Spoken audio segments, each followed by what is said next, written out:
అందరికీ నమస్కారం. దీక్షా దివస్ కరెక్ట్గా 15 సంవత్సరాల క్రితం నవంబర్ 29 కరెక్ట్గా 15 సంవత్సరాలు అవుతుంది. కేసీఆర్ గారు కరీంనగర్ నుండి బయలుదేరి వస్తుంటే అలుగునూరు దగ్గర అరెస్ట్ చేయడం జరిగింది.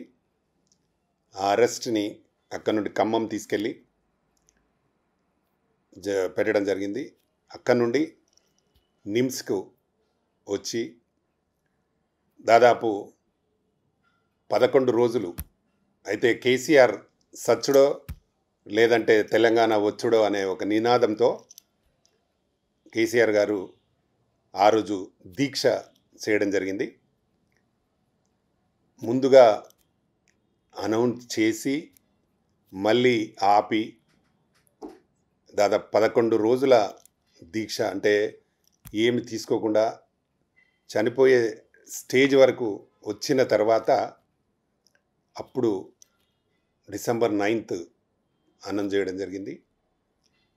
దాన్ని ఈరోజు ఆయన ఏదో ముఖ్యమంత్రి కావాలా లేకపోతే ఇంకేటో కావాలని కాదు, తెలంగాణ సాధించాలి, తెలంగాణ తేవాలి,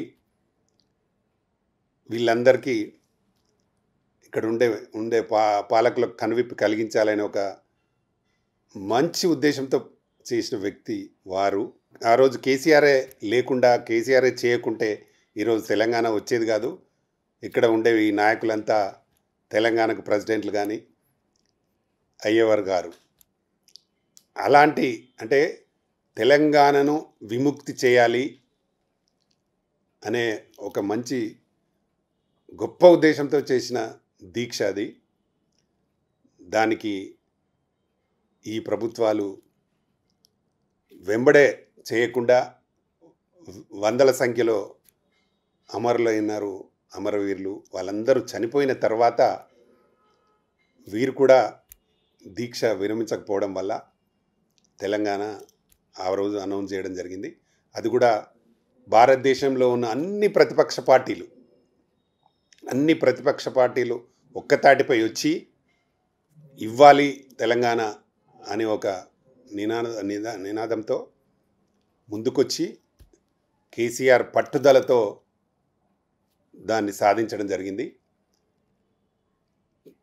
కేసీఆర్ లేకుంటే ఈ భారతదేశంలో ఉన్న ప్రతిపక్ష పార్టీలన్నీ ఒక్కటే అయ్యేటి కావు.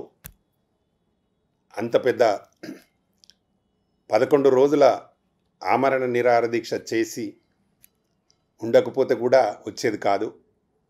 ఇన్ని సాధించి తెచ్చిన తెలంగాణ ఇది. నిజంగా రేపు 29వ తారీఖు నవంబర్ 29, రేపటి కరెక్ట్గా 15 సంవత్సరాలు అవుతుంది. వారికి ఈ సందర్భంగానే 30వ తారీఖు నాడు ఎలక్షన్స్ కాబట్టి తప్పకుండా అందరూ కారు గుర్తుకు ఓటేసి ముఖ్యమంత్రి గారిని మళ్ళొకసారి మూడవసారి ముఖ్యమంత్రిని చేయాల్సిందిగా నేను కోరుతున్నాను. అయితే భారతదేశంలోనే ఈరోజు వరి ధాన్యం పండించడంలో 2వ స్థానంలో ఉంది మన తెలంగాణ. దాదాపు 362 కోట్ల మెట్రిక్ టన్నుల ధాన్యాన్ని పండిస్తున్నాం మనం. ఇంత పెద్ద సంఖ్యలో ఎప్పుడు పండించలేదు. గతంలో 150 మెట్రిక్ టన్నులు ఉండేది. 150,000 టన్నుల మెట్రిక్ టన్నులు ఉండేది. వీళ్ళు 362 మెట్రిక్ టన్నులు అయింది. అదంతా రావడానికి నీళ్ళతోనే సాధ్యమైంది. అలాగే పవర్ మనకు 6-7 గంటలు ఉంటే 5, 6, 4 గంటలు, కొన్ని దగ్గర 2 గంటలు, కొందరు 4 గంటలు, కొందరు 7 ఇట్లా ఉండేది. ఈరోజు తెలంగాణ అంతా ఇండస్ట్రీస్కి, రైతులకు 24 గంటల కరెంటు. ఈరోజు కొన్ని వందల కంపెనీలు హైదరాబాద్కు తరలి వచ్చినాయి. నువ్వు ఏ ఇండస్ట్రీ వాళ్ళని అడిగినా చెప్తారు 24 గంటల కరెంటు ఉంది కాబట్టే మేము వస్తున్నామని. భారతదేశంలో ఎక్కడ కూడా ఏ రాష్ట్రం కూడా 24 గంటల కరెంటు ఇప్పుడు ఇవ్వట్లేదు. ఒకే ఒక్క రాష్ట్రం తెలంగాణ రాష్ట్రంలోనే ఇస్తున్నారు. ఇండస్ట్రీకి మెయిన్ కరెంటు, రైతుకు కూడా మెయిన్ కరెంటు. ఆ రెండు ఉన్నాయి కాబట్టే ఇటు ఇండస్ట్రీస్ కానీ అటు రైతులకు కానీ చాలా మేలు జరుగుతూ ఉంది. అలాగే ఐటీ కంపెనీలు, ఎన్ని ఐటీ కంపెనీలు వచ్చినాయి ఇప్పటికి, వందల సంఖ్యలో ఐటీ కంపెనీలు హైదరాబాద్లో